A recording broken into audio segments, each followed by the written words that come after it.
Համակարգային ճգնաժամը դա հասարակության բոլոր շերտերում ռազմաքաղաքականից սկսած վերջացրած տնտեսական շերտում ճգնաժամի ի հայտ գալն է, որը մեկը մյուսին խթանում է,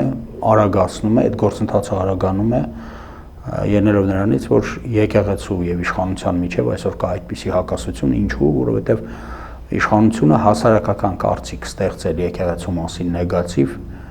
թերևս չկարողանա, որովհետեւ ինքը չունի այդպիսի համարում, նրա ժողովրդայնության կորը այնուամենայնիվ իջնում է եւ շարունակում է իջնել։